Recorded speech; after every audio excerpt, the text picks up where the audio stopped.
What's good, lads and ladies and non-binary folk? My name is Chance Carter, and welcome to Shared Screens, HBO's The Last of Us Spoilercast, our weekly recap of what went on and our thoughts about the episode.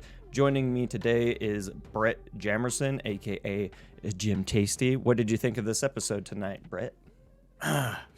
There's a loose social network connection, so 10 out of 10. Like, I was wondering why you were talking about that before the show. Okay. Leah and Jas, what did you think of the episode? It was good. I'm glad that Jordan got his gay porno Maggie moment. And, that was fun to watch with my parents. Yeah, I'm sure, especially with that subject matter. How does he even walk with that thing? I'm sure was fun to listen to next to your dad. And Jordan, what did you think of tonight's episode? One, I think everybody wanted that porno mag moment, not just me. Two, I actually didn't love tonight's episode. Okay. I don't necessarily think it was bad because, even The Last of Us at its worst is pretty damn good. I just feel like this episode gave us neither heart nor action. Really? And I think that some of the changes they made from the game make some of the heartfelt moments substantially less. Okay. I can't wait to dive more into that. If y'all don't know, your first time here, we will talk full spoilers up to where the game has gone in the main show, right? So episodes 1, 2, and 3, we're going to cover that. That's all free game. But anything past this, we're not going to talk about until the end of the episode. So for all of you people who have played the games, you want to know our thoughts about what's going on, that's at the end. So also, if you don't want to be spoiled, we'll let you know. So that way you can dip out. Just a quick reminder, since Super Bowl Sunday is next Sunday, we will be dropping our review on Saturday because the episode airs on Friday. Also, a nice little heads up for any of you guys that didn't know that yet. So from here on out, we're going to be spoilers. So if you just wanted our initial reactions, it was nice seeing you. Toodaloo. And welcome to the Treehouse of Trust, everybody. So, real quick, any spoiler-filled things that you guys wanted to get into before we got into the plot recap? I really like that they had kind of that moment of them in the truck, and they also had just like in the beginning sequence, they had Joel explaining that the gas was degrading, which was always like an issue I have with post-apocalyptic shit, is how quickly gas will go bad, and nobody ever addresses it, and I really liked that he did. I really can't believe that you don't think this episode has heart. Like, Joel laughing at her joke got me pretty damn hard this episode. I'm not gonna lie. Like, when he cracked a smile and then he laughed at the next one, it was beautiful. I mean, obviously, it didn't have zero. That's not what I'm saying. I just think that there are moments that I don't necessarily see the reason that they changed it for, because I think that the way those moments go down in the game mean more in the grand scheme of things, and that this episode felt a lot like just getting us ready for next week's episode. Okay. Yeah, and it definitely does feel like a kind of primer for the saga of Henry and Sam, right?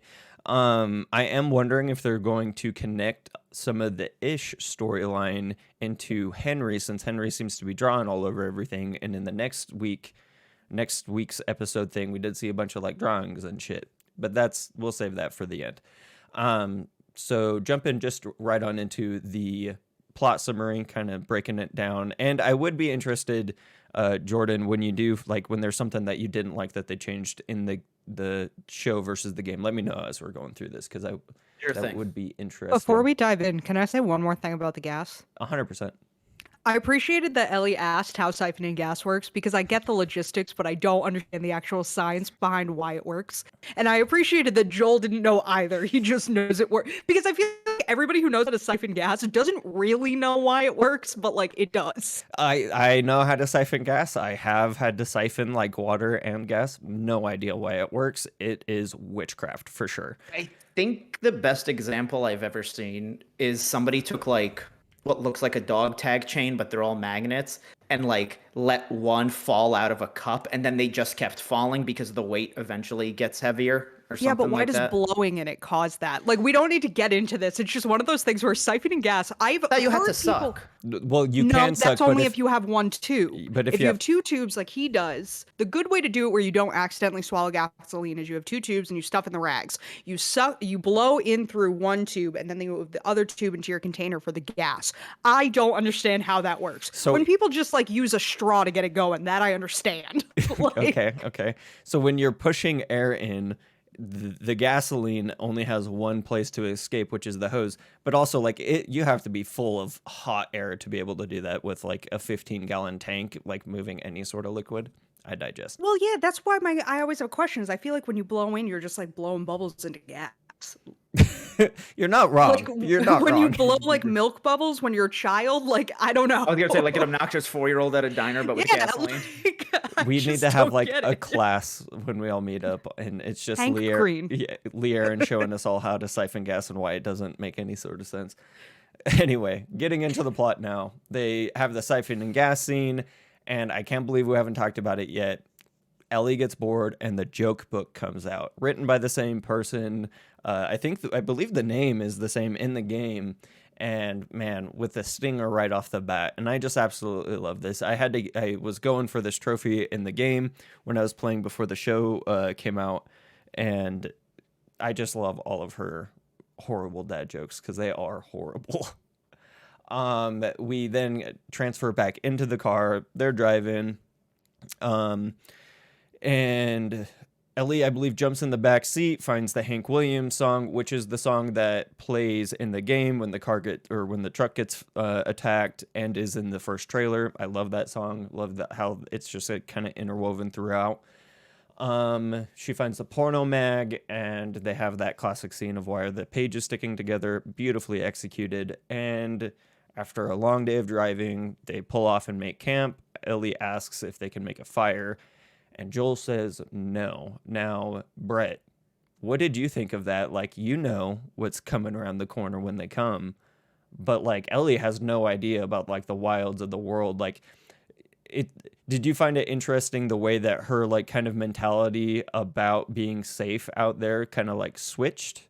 Or, like, what was your kind of take on that situation? I mean, first off, I was like, why aren't you sleeping in the car, man? That way, like, Yeah. a bear can't just run up on you and, like, maul you, like, or a clicker or whatever, like. Or a runner. clicker bear. Yeah, I'm sure that's a thing by now. So that was like, I was like, bro, I would sleep in the car, man, like in the back. I've driven on road trips where I just sleep in the driver's seat at a rest stop, and my neck is like getting choked by the like seatbelt and stuff like that. It's like, so I would have done that, especially during like a freaking pandemic like that. Yeah, like again, like one of the big themes of, and we literally get the line in this episode is like that she like it doesn't know the ways of the world the way Joel does, and so when she's like, yeah, let's light up a campfire, sing some songs, like she has no idea, like let alone she says clickers or runners or but like people or wildlife. So Yeah. I thought it was a nice little touch at the start of the episode to kind of like ease you into like one of the main themes of this episode. Nice. Le'Aaron, what did you think about Joel rethinking his I'm gonna like sleep tonight and then we're gonna have a hard day tomorrow? Once Ellie started having issues, like what did you think about him like immediately selflessly without saying anything just staying up all night watching her? So yeah, I really like this scene just because like I've had issues sleeping my entire fucking life. If somebody was like, "Hey, sleep on the ground right now," I'd be like, "You literally just told me we can't light a fire because people might come and murder us. Like, how the fuck am I supposed to sleep now?" And I really like two things in this. A, I loved the shot up at the sky, because as somebody who moved from a very small town to LA, I don't get to see the stars anymore. And B, I don't like, no matter what, being able to see the amount of stars you can see when there's no light pollution out in bumfuck nowhere in the middle of the country is like, ooh, like if you ever want to feel like, ooh, we're all connected, I'm so small in the universe, like this is what you need to do. 100%. And I liked that moment of having her look up and then have a very kid moment of being like, well, nobody knows we're here. Like nobody's gonna come find us, right? Like I'm cool with not lighting a fire, but like that need for a parent to tell you that like it's safe, that Yeah. like you're okay, you can go to sleep. And then, yeah, I like that we get to see this moment of like Father Joel taking back over after he's like repressed that for so long of just like, I'm a parent, my kid is scared. They have pointed out to me that like, yeah, people could roll up and murder us in our sleep. I'm going to stand here and like watch. Yeah. So Um, Jordan, is this one of the things that you don't like about this episode? Is because I kind of see Joel coming around on Ellie a lot quicker in the show than he did in the game, because when we make it to this part in the game, he's still like very much not a fan of Ellie, whereas like it very much seems like he's planting his father figure in her life a lot earlier in the show. Yeah, no, to be clear, all the parts of the episode I don't like is when they're really in the city. That's Okay, when okay. that's kind of when I don't like the episode. At this point, I like that Joel ends up just watching guard the whole night. I'm kind of with Brett where it's like, why aren't you guys sleeping in the car? And if I okay, was Joel, but here's the thing. Can I say The something? car has a. Sorry.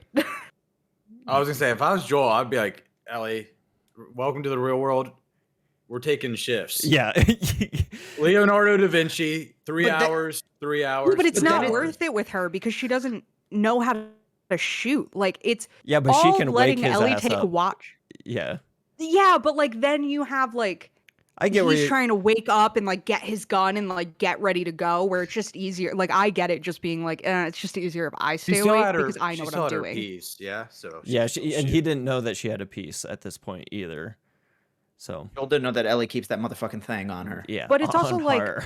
this is a 14-year-old child. Even if he's just like, here's my shotgun, it's like, well, no, all that's gonna happen here is you're gonna wake me up trying to shoot it, dislocate your shoulder. I'm then gonna have to take the gun, take care of whatever. You have you will be useless because you are a child who's now fucked up their shoulder so bad you probably can't move your arm. Because like the kickback on a shotgun when you're not ready for it, like can ruin your shoulder. I believe it was a bolt action rifle, which in my Yeah. experience is worse on Yeah, the, on the exactly, kick like- front. Yeah.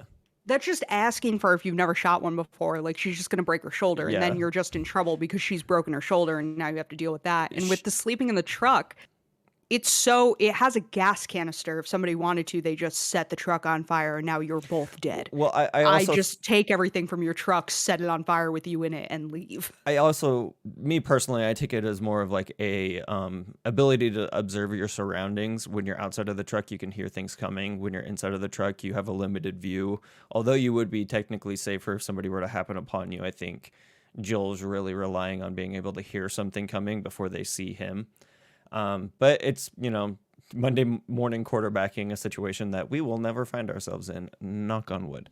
Anyway. Oh no, if the world turns like that, I'm leaving it on my own terms. You know what I mean? Yeah, Like, Jordan fuck sent that. me a text message this week saying, if the world ever turns to that, I'm just gonna look at you and be like, all right, I'm a head out. And like off myself. Like, I was like, I'm- okay. I'm not saying like day 1, hour 1 when they're like, oh, there's only like 20 zombies out there in the whole world. I'm like, okay, I'll give it a minute. But like the second we end up anything close to what's there, I'm just kind of like, what's the point, man?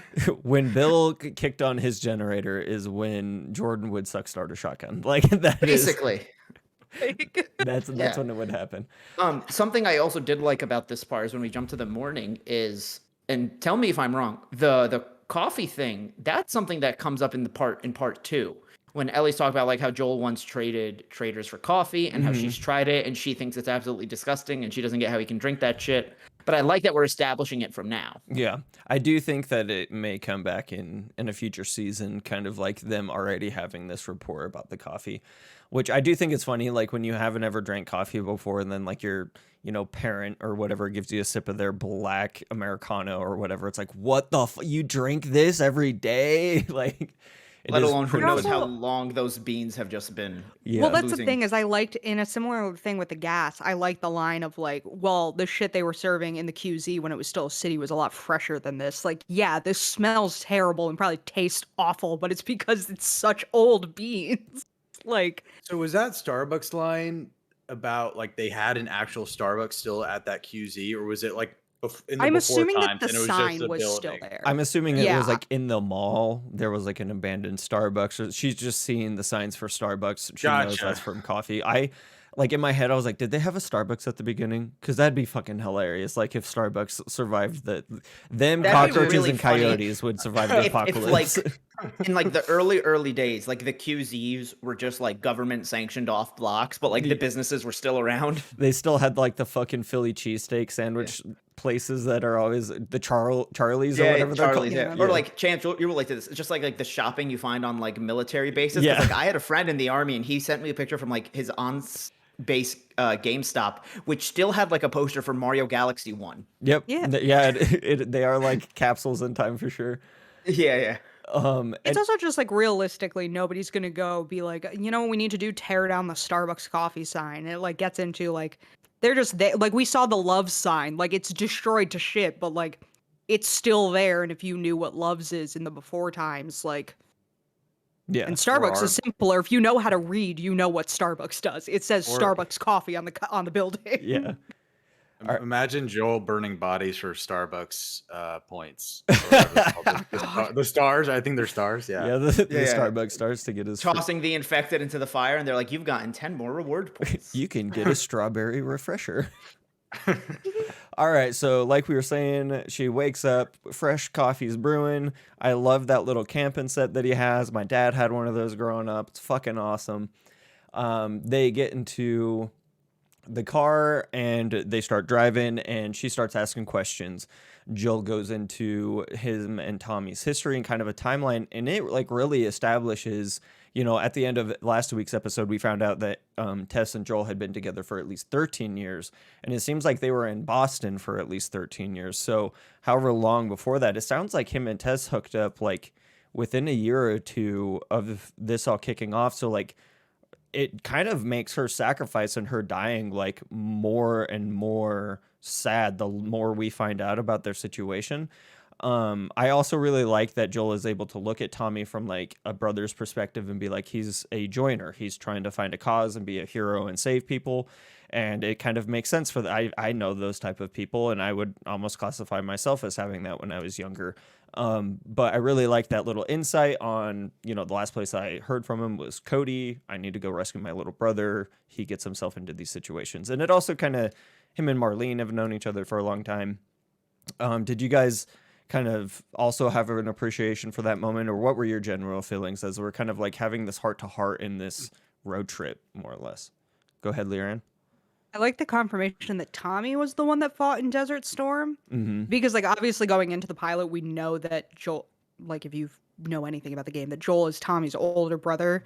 Realistically, either of them could have been in Desert Storm, and I like that confirmation. I also really, really liked the line where he's like, they called that war Desert Storm, but, like, it's all the same as it is now. Like, everything you're seeing now is what he saw there. Like, nothing, same shit, different era. Like, I really like that. Like the there was a name lot almost of didn't stuff matter. about Like the name Yeah. of the war didn't matter because that was like before doesn't people or that it anyway. Or And I never can't changes. imagine. Well, it's also I can't imagine coming off of Desert Storm was one of the wars where we had all the burn pit issues, right? And we have a lot of veterans that are really sick from the burn pits. And then just thinking about that, and also Joel's job is essentially a burn pit when we first meet him in this world. Like, there's just a lot. They do a really, really good job in this episode, I think, showing that like Fedra and what we've seen of what the world has become is very accurate to what would happen. Especially in like 2003, like because we didn't find out about the particulate and shit until like what 2012, 2013. And so Yeah. like of course they're going to keep doing the burn pile or burn pit shit like going When the world into this. ended, we didn't even know the shit we learned from, sorry to be a downer, but we didn't even know the shit we learned from 9/11. Like, we learned all that shit years later about like what just the planes hitting the building caused and like all that kind of crap. Like, there's more when we get further into the episode that I'll talk about then, but like, I really like what they're setting up about how we got here makes sense. And Yeah. like how people are continuing makes really good sense. I mean, in 2003, we didn't even know that Komodo dragons were poisonous. We just thought that their saliva was super germy. They fun are? fact, yeah, yeah, they're venomous. they're super poisonous, and Yeah, we didn't super know that. venomous, and we had no idea. We just thought that they had a lot of germs in their mouth. We Um, thought that they were dirty. Their mouths were dirtier than dogs, and like that's where the whole idea that you'll get a bunch of stuff from lizards comes from. Is we just thought their mouths were germy. yeah, when in all reality, like I used to have, and it doesn't matter. So we are heading into Kansas City, and there is a blockade, and I really like how um, Joel kind of justifies it to himself. He hasn't seen anybody. He goes in, he can see it from the other side. I just need to hop around. And then inevitably they get lost in the city. Ellie doesn't know how to read a map, and they kind of are bickering, but not like saying anything that's really going to hurt the other person's feelings. They just are both like very pressed in this moment. And I really appreciated that, those high stress situations when neither person really knows what they're doing because they need each other. Anyway, lack of communication all around. And then we get the famous scene of the dude stumbling out from behind the car. Joel tells Ellie to put on her seatbelt, and he drives forward. They're ambushed. He hits a string of nails, and they go into a laundromat. Now, I will say, I do like this scene more in the game just because of the set piece inside of the gas station, and I feel like this set piece was a little bit muted in comparison, but I think it was for a reason so that they could have that kind of moment where Ellie saves Joel, which is in a completely different place than in the games, but it makes sense for where we're at. And then he has to finish the job. My question to you guys, and I'll pose this one to you, Liren, what did you think about him being so sorry in that moment that like she had to do that, but also like not comforting her in that moment? I am a hard person. All right. I've said this before that if somebody were threatening my family, I would end their life with no hesitation. And like my family has said to me before, like I get that. Like that they believe me when I say that. But I also get not necessary. She's 14. Mhm. I understand being in that mindset of like, I've done this before. I'm an adult. I don't think anybody is ready to end a life, but when you're an adult, there's an understanding a little bit more about it that kids just don't have. And I really liked him being apologetic that she had to do it, but also not being sad that she lost an innocence that she was able to hold on to this entire time in a world where like kids don't really get the level of innocence they get now. But also you need to learn this because it's the world we live. It kind of reminded me of, stay with me on this analogy, but it kind of reminded me of when parents have to talk to their daughters about how you need to interact with the world at night just to stay safe, where it's like you want to hold off on that for as long as you can because it's scary to tell your 12-year-old daughter, hey, there are grown-ass men that like want to have sex with you and will choose that is their right because they are men.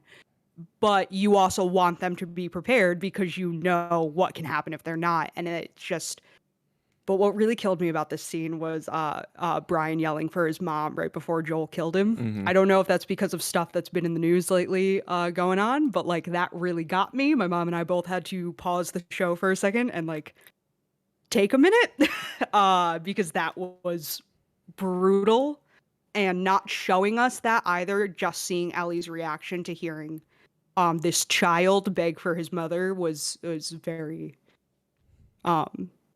that was a lot. Uncomfortable. Yeah, uncomfortable Yeah. was the way that the I'll save that for myself. Never mind. Jordan, what did you think of the kind of burden that Jill walked back into the room with? Because when I saw him walk back into the room, it was pretty visible to me anyway that he took no pleasure in doing that, and that was actually quite hard for him to end that kid's life, but he knew that it was kind of what he needed to do to keep Ellie safe. Did you kind of get that same read off of the situation, or was it just because he had almost died? Like, what was your kind of thoughts about that? I didn't necessarily get that same read. Like, I think that dude begging to stay alive and like calling for his mom after he gets shot, I'm not saying doesn't show anything. I think it more shows like how fragile we all are in those final moments. Because like that dude wasn't shot, he would have absolutely killed Joel. Who, I mean, granted, Joel's mom probably isn't alive anymore, but like Joel also is like, hey, I just want to get through here. I don't want to cause you harm, but like you guys threw the first punch. I'm doing what I had to do. This is one of the things I actually didn't like about this episode, because I think it takes away from Ellie's first kill in the game, which happens in what this section in the game is. For people who didn't play, this whole scene normally takes place in Pittsburgh. That doesn't matter. That change doesn't matter. Yes, Leon. Two things really quick. I also understand from a writer's standpoint being like, hey, we can't let a 14-year-old shoot another 14-year-old. We cannot let a child shoot another child on screen. But that's a child. That is a teenage boy. No, it That's wasn't. That was not like a a man. 20-something. No, he's not. I read it. I would say max he was 19. He was in his 20s. I read it as more as he was still like alive. I read it as he was like a 17-year-old kid, but he was a military fighting age, and so he had been conscripted in this event.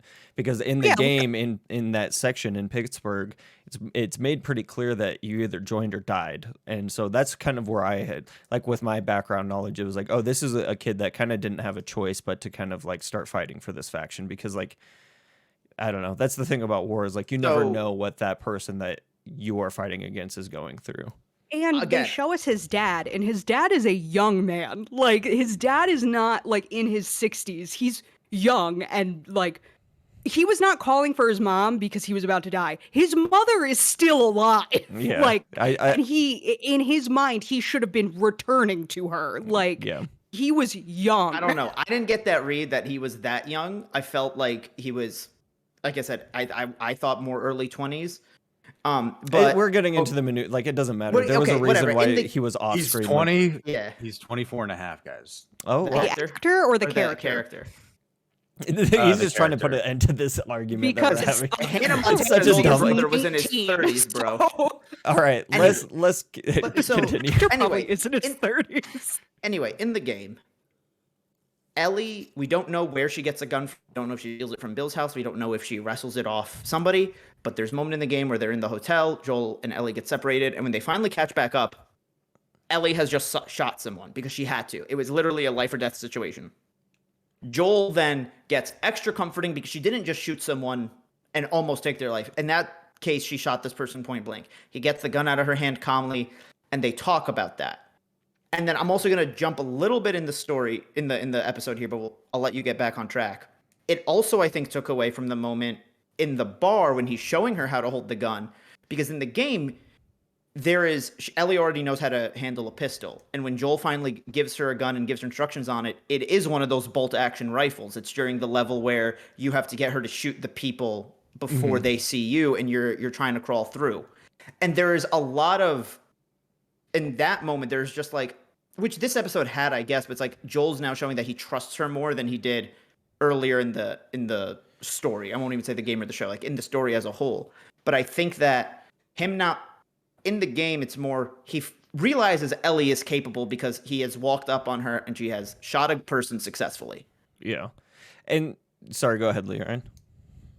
This is another thing that I'm going to come back to where I really feel like this is just a writing thing where it's one of those times where as a writer, you have to sit back and be like, okay, but what are people going to bitch about? Where like, yes, we know that Ellie was in a military school. There are 2 lines about it, but they never show us that she knows how to shoot a gun. So if suddenly she were just able to do it, you're going to have 8,000 questions about why she didn't tell Joel she could shoot a gun. Why didn't she say that? But but the game is a video game. Like at a certain point, the comparisons have to end because you can't do in a show what you do in a video game because there's just not time. Yeah. And like, because like we're almost halfway through the show. So we have to be where we are at mentally, everybody's abilities to where you are generally halfway through the game. And that's why like they're in Kansas, besides the fact that like if you watch the after show, they were like, nowhere in Calgary looks like Pittsburgh, so we had to change it. Yeah. Which like valid. Pittsburgh has a very specific look. I get it. We did pass through it on the road trip. I did like that. We saw all the bridges. Yeah. Yeah, because like that's some shit you can do in post, and then we just pick Kansas City. But like it's just one of those things where like some things can work in a video game that can't work in a television show, just because you fundamentally do not have time. So when I had gone back and was playing through this section of the game, Joel isn't nearly as kind about the situation, referring to like Ellie killing the person. Like he's immediately mad at her actually and takes the gun. And it's not until he's faced with that situation where like he has to escape that he like then trusts her with the weapon. I found him to be a little bit more trusting in the show off rip. And there is the addition of her saying that like this wasn't my first time, and then he immediately gives her the gun. I get where you're coming from on. I do like the way it's handled in the game because it does feel natural to those characters, but I also feel like this is feeling natural to these characters in a sense. Like the way that these characters are acting and the fact that she has taken somebody's life before, apparently, like, okay, fine. Yeah. You've shown that you, and I would argue that she should have known how to use the weapon better in the show than in the game if she has already killed somebody, but I digest. Well, that's where you just get into Fedra isn't good at teaching people things. 100%. No, maybe they're not the best at teaching people things. They're not. The government's not good at teaching anything. Look at our school system. Yeah, I want to make it clear as we get a bit further into the episode. If this was the only thing about the episode I disliked, I don't think I'd be as harsh on it. There are just general decisions made in this episode that I don't love. But again, I just don't think that this episode gave anything by the time we got to the end. But like, I'll get there as we get to those parts. Hell yeah. So they then escape, and we flash over to this new and original character for the show. Her name is Kathleen, correct? And she is looking for this person named Henry or a group of people, and she's talking to a doctor. The doctor won't give him up. She's like, you're that confident I won't kill you? Yes, because I'm your doctor. She then is rushed outside where she finds the people that attacked Joel, who are now killed. And in that moment, she kind of like, she asks if a doctor could save them, and they're like, no. And so she's like, all right, well, he's useless. And she kind of makes the decision to kill the doctor on the spot. I found it to be in a very brash decision making. Fuck Kathleen. Fuck Kathleen. Kathleen's a fucking moron. Kathleen is unintelligent. Oh, this is what made me angry about the episode. I was like, this character, she's so unintelligent. Like, how dumb? What are you doing? So, but she is supposed to be a villain. Would have been useless. Yeah, she is supposed to be a villain. Like she's not on a good. Decides that Henry did it. There could have been like other people trying to murder you that aren't Henry. Like, have you considered that? My issue with killing that guy, who is this guy right there, by the way. Oh my god, that's the connection. Okay. And when she like looks at the thing and she said lawyer first. I don't know. I'm just saying. Connecting the dots. But only you would get that Easter egg, because that is probably, it doesn't matter. Go ahead. It's not an Easter egg. I'm just being dumb. Her killing the doctor, not only like, so like that felt like a very like Star Wars, like Darth Vader choking out like some admiral, and it's like, why would you kill like this high-ranking officer? And med school doesn't exist anymore, bitch. Stop. What are you doing? The thing about Star Wars is that because it's like a fantasy story, and because it's like this massive government regime, it's a little bit different. Where it's like, bro, that's like the 102 doctors that you have, and you're gonna just off him like that, like. And he knows how to deliver babies. What are you doing? Yeah, no, I that's like a specialized thing. Why are you killing? Like, it made me so mad that she shot him, because I was like, I get that made you feel good in that moment, but tomorrow morning you're not gonna feel good anymore. And when you find out that Joel killed all of them, you're gonna be like, oh, well, Henry had nothing to do with it. So she's mad. Go ahead, Brett. Oh, that road thing, that was what, infected or something, or the fungus. I think that's where the bloater's at. I think a bloater is brewing underneath that's definitely teasing a bloater, which is like something I didn't one of my issues with this episode. I feel like it's teasing just so much for next week, but that has to be where the bloater is, because we've seen trailers of the bloater coming out of a hole. I don't want not in a fun way.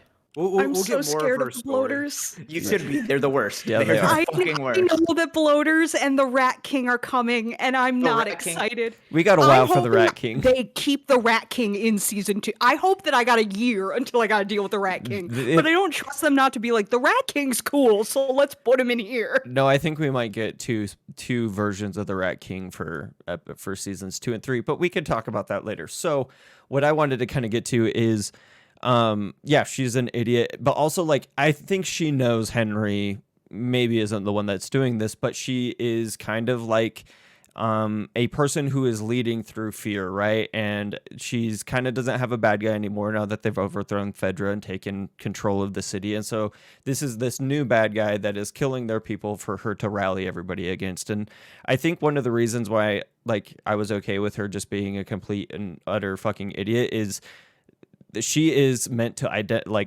be the ruler of the people who had the run truck from the game. those were not good people, and they were pretty bloodthirsty. And so having her as the leader, where she's just kind of blind and bloodthirsty, was making sense to me, knowing what's kind of coming and how ruthless they are trying to like hunt them down. It kind of gave, albeit like she's not a good character. I don't like her. She's a villain, but it gave like them a reason to be so heartless and like hunting them down for the next episode. I think as well, because she's a new created character, we're gonna get what her relationship is with Henry and Sam and why she's so gung ho about hunting them down. Yeah, and beyond just because they don't want to be a part of their group. So, her brother was given up by somebody, and I'm assuming Sam was put under Henry was like pitted that they were going to kill Sam unless he told them where the brother was at, and then he got beat to death. That's what I'm assuming.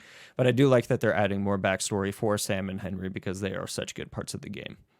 I appreciate the confirmation that she was a character made up for the show because my mom asked me and I went, unfortunately, because they are not in Pittsburgh, I don't remember. They moved the city and now I don't really remember. See, that's the reason why I don't think changing the city mattered, is because the basics are essentially the same. Changing the city did not matter. This is a situation where, like, if I had played the game, I would have been like, oh, Kathleen doesn't exist. But because I've watched like 10 different people play through it, I was like, I don't think she was there, but like she might have been, and I might just be being dumb. She definitely wasn't there, and I do feel like anybody who wasn't like in the game is like, there's just always that question of like, do they? I do like how Kathleen's like right hand man, the veteran dude, is the guy who plays Tommy in the games, and he is a handsome individual. Let me tell you what, that dude, that he beard, fucks. The beard with like the is that the guy that was standing outside the shipping container? No, it was the guy that shows her the gun, the scary and the really sinkhole. long beard. Yeah. Okay. I didn't realize that was the guy who played Tommy in the game. I didn't realize that until the interview afterwards. Yeah, he looks familiar. Even though that beard and his whole look gives off like January 6th vibes, like I don't know. It's like he looks. Listen, fuck the people who went to January 6th, but also they're the ones that are statistically going to last longer in the apocalypse. Yeah, like, we said it last week. Like, there's some uncomfortable truths in this world, and that's one of them. The tactical guys are actually armed to handle this, and I hate that so much. Yeah. So getting back into it, K-Dog finds Henry's hideout with her right-hand man. K-Dog is Kathleen. And they find the scary sinkhole. We already covered that. Joel and Ellie make it to the super tall building they're trying to make it to, and she asks how far up they're going to make it, and he's like, however far I last or whatever, and they make it to the 33rd floor. On the way, they take a little bit of a break. We find out that Joel is 56, and I forget, they talk about something else here, but I think the majority of the conversation happens inside of the room once they get up there. They mentioned his hearing. Yeah. So that's in the room for sure, because he puts down the glass. So they make it to the room, 33rd floor, and he is putting on the glass down, and she asks why, so I can hear somebody coming. And that's when she tells him, like you just mentioned, she's noticed that he doesn't hear very well out of his right ear. Asks if it's because when he got shot, and it seems like he still doesn't want to talk about that. He then asks her, like, you said that wasn't your first time, what was? And she's not comfortable telling him about that, which makes me think that the Left Behind content is going to get covered, I would assume, in episode 7, just based off of that. Is that the mall DLC? Yes. Behind? Yes. Yeah. The rumor is that it's episode 7 because that's when Storm Reed is supposedly coming in, and that's who's playing. Mm-hmm. What's her face? Which I think will be the only episode this season to rival Bill and Frank's. Oh, that episode's gonna be sad as fuck, and I'm not excited. Yeah. I also think that that's what that's referring to. Did you guys make the connection that The Last of Us Part 1 is a story of love, and that is like all we got out of Bill and Frank's episode?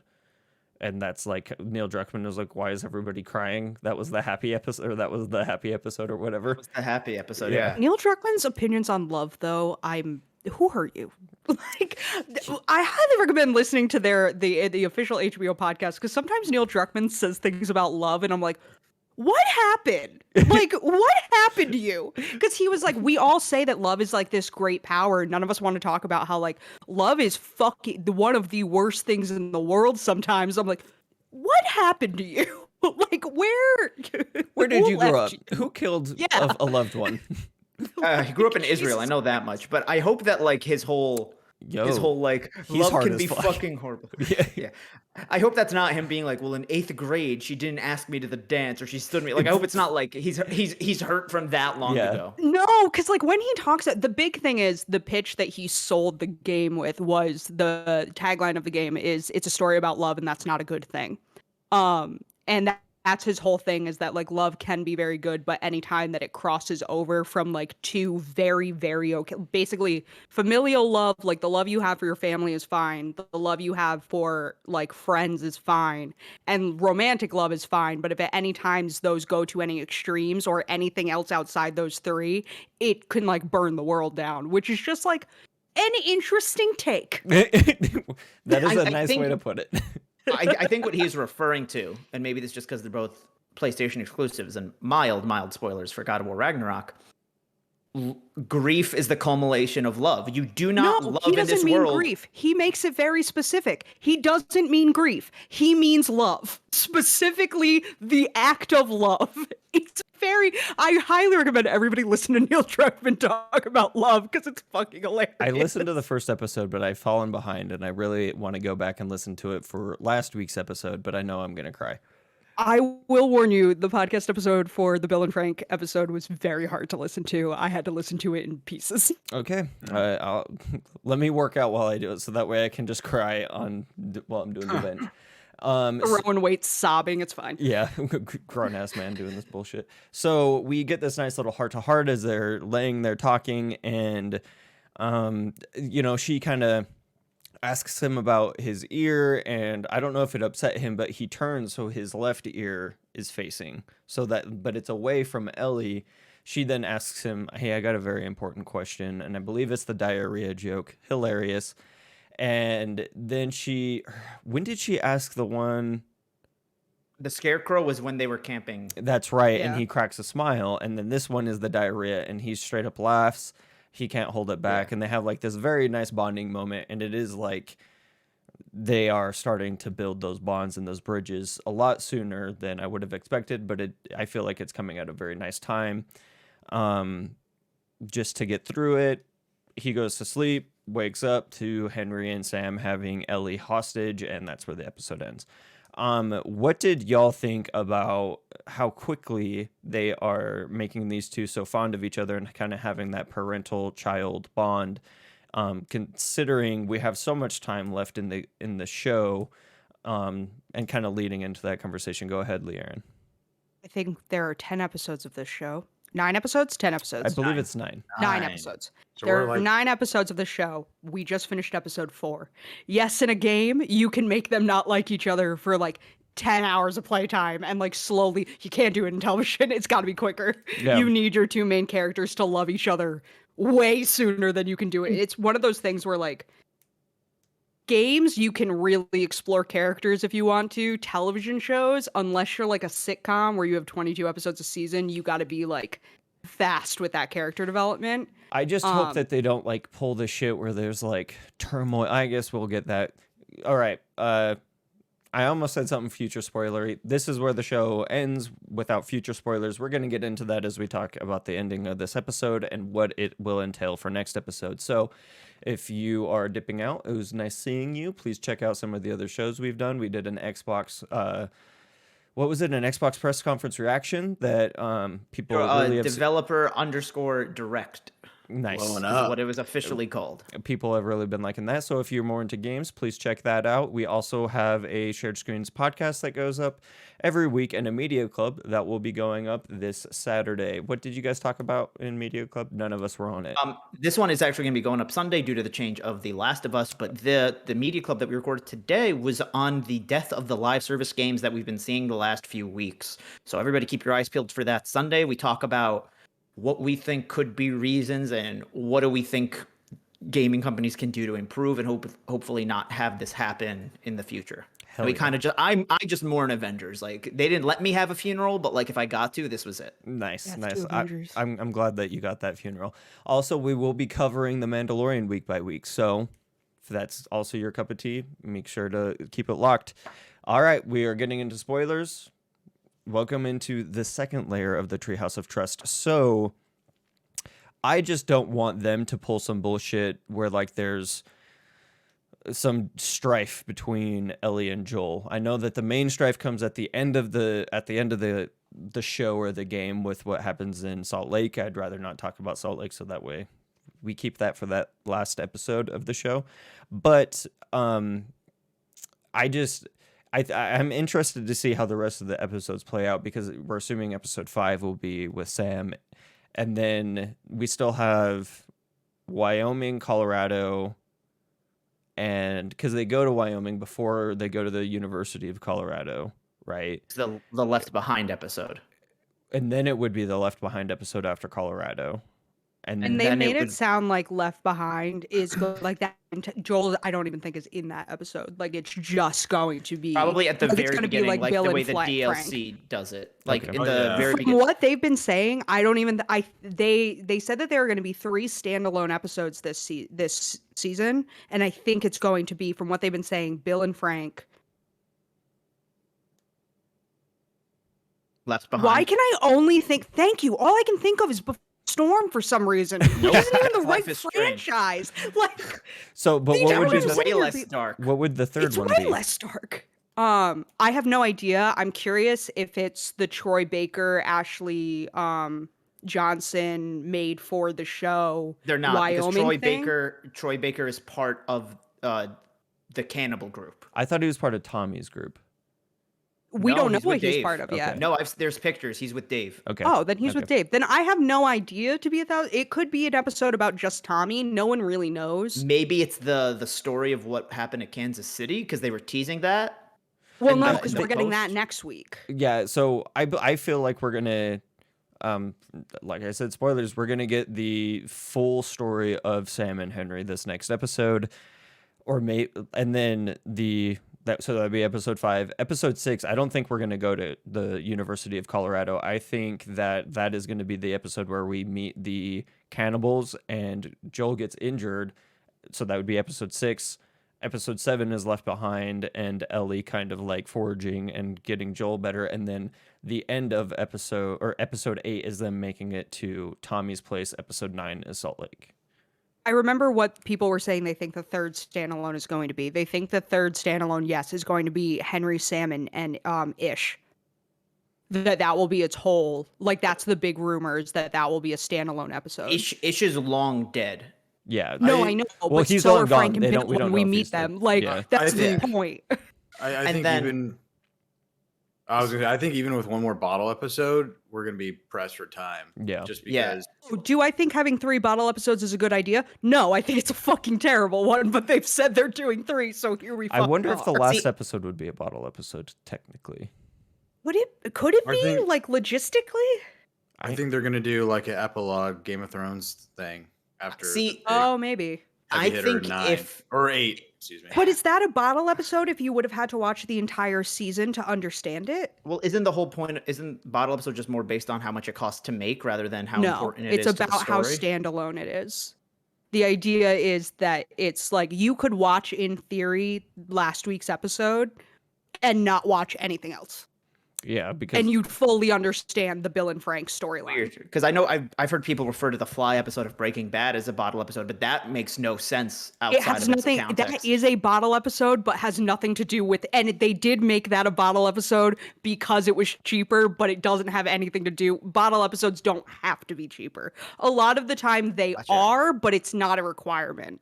It's just supposed to be an episode that you could watch. Yeah. Like a random person could turn it on and fully understand the plot of that episode and never watch your content again. So they could 100% do that for the last episode. If we're getting a bottle episode, episode 7, which would be I don't think they'll do back-to-back 2 bottle episodes personally, Neither do like I. self-contained stories. So that's interesting conversation and kind of like flesh it out.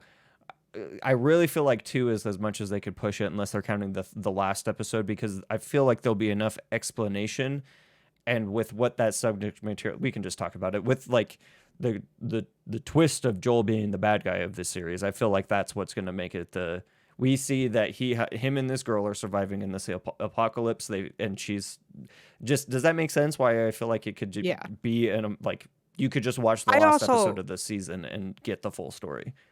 I also, on what you were saying about their relationship, I don't think they're going to put turmoil between Joel and Ellie in this season. I think we're going to spend the entire season watching them bond.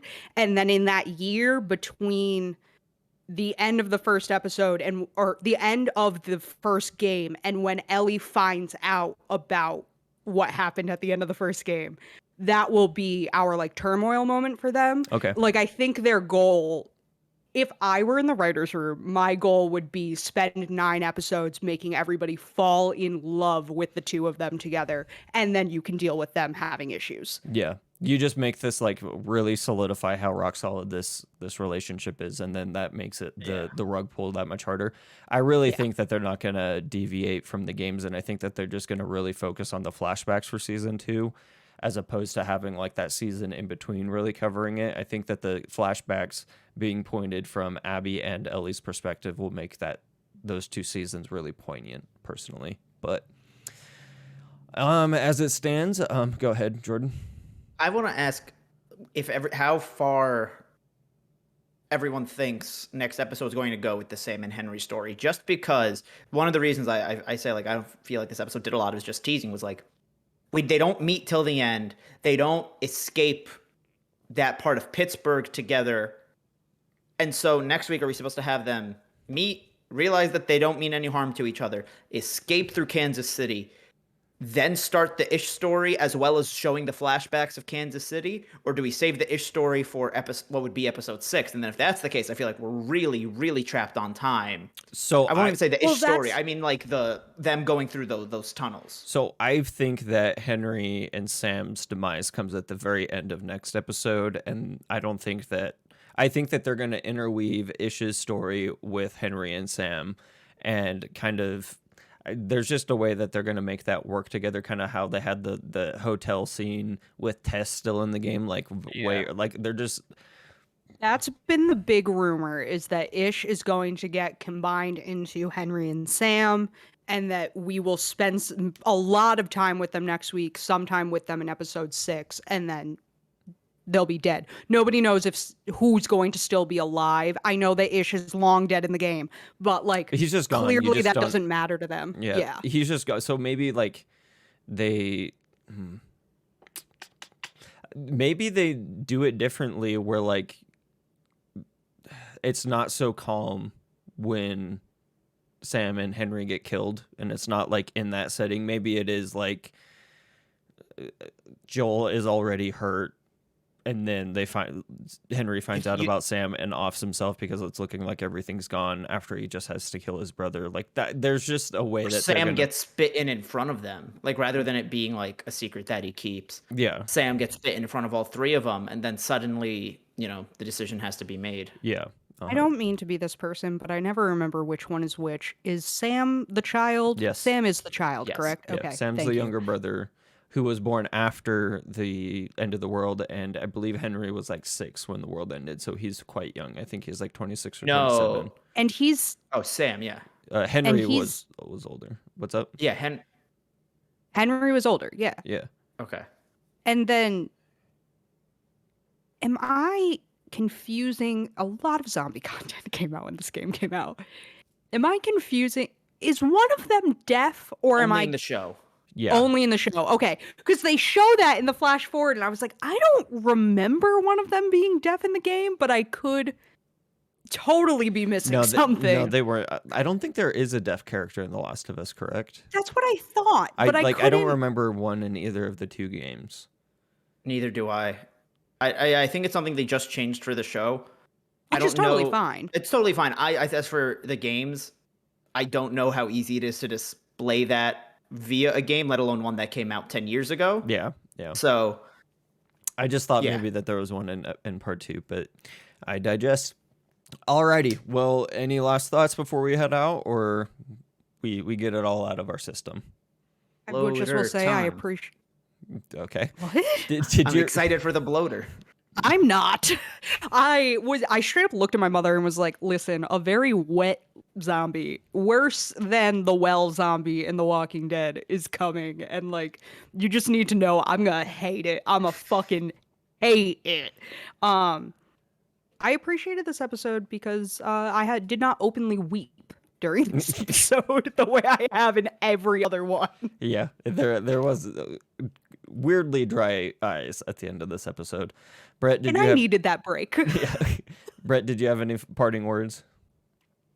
Justice for Pittsburgh and justice for this guy. Yeah, That's all. justice Hey, you for know. old Doc Brundy for sure. I don't know his fucking name, but I It was also like have my Edelstein mother. or Edelstein or something like that. yeah, he got done dirty.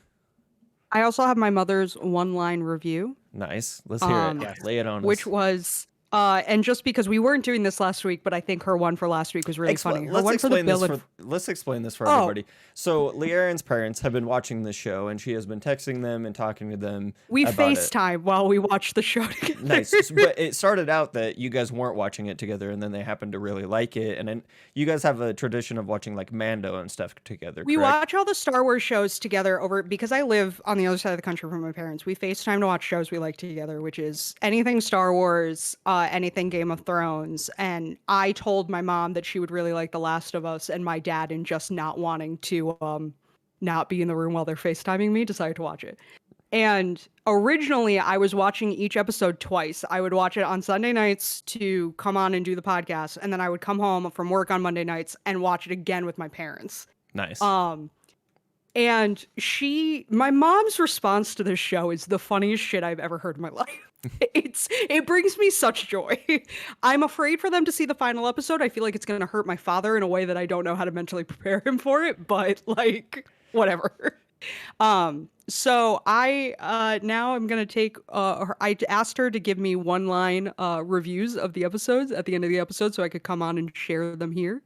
Her one for last week was "It's a bittersweet celebration of life, and I loved it." Was her review of last week's episode. One of the That is most such a heart-wrenching. nice way to look at that episode, though. She truly thought, she was like, it's like it's fully a celebration of life and what it is to like have this domestic, like this big love. Like when people say you're gonna have love in your life, like that's the love they're talking about. And she was like, and it was a delightful celebration of that. And I was like, that's not really how I looked at it, but okay. For this week, she said, while this episode wasn't as exciting as the first 3 episodes, I really like watching Joel learn the difference between surviving and living. Yo, Aw, that's That was actually her review of deep. it's this. actually hard. that Yeah. that goes. Yeah, those are bars. That was her review of this episode, was that she liked watching Joel relearn that just surviving is not the same as living. It's very cute. Yeah, Also, very sweet. while I- very sweet. While I feel like this doesn't have to be explained for most audience members, just to clarify, your mom has no idea anything about the story. Knows She's nothing never about the held a video game controller. She No. yeah. Neither of them know anything. Neither of them had ever heard of this before I sent them the trailer. Hell yeah, we love it. They know nothing. All right, well, that makes an easy short for my ass after a long day. Jordan, did you have anything you wanted to, or did I already ask you that? No, I just looked up what the well zombie is because I remember watching The Walking Dead, and this dude looks like me waking up at 3 a.m. reaching for water. So they try to get him out because they need that water source to stay clean, and so they send someone down to wrap He's a already rope down around there. it. It's dirty. Yeah, but like they can purify it and all that shit. They just have to get him out of the well. And so they wrap a rope around like a lasso and they start pulling on it and his body breaks. Yeah, that is a So then big. they're like, shit, we gotta send someone down there. And so they rope up somebody and send fucking Glenn down into the well, and the rope breaks. And so Glenn is just like in the well with this wet zombie that's split into. It's so gross. All right, A and fucking nasty scene. God, we never need to talk about The Walking Dead ever again. Let me tell you what. All right, ladies and gentlemen and non-binary folk, it was a pleasure having you with us this week, and we'll see you next week. Take it easy, everybody. Deuces.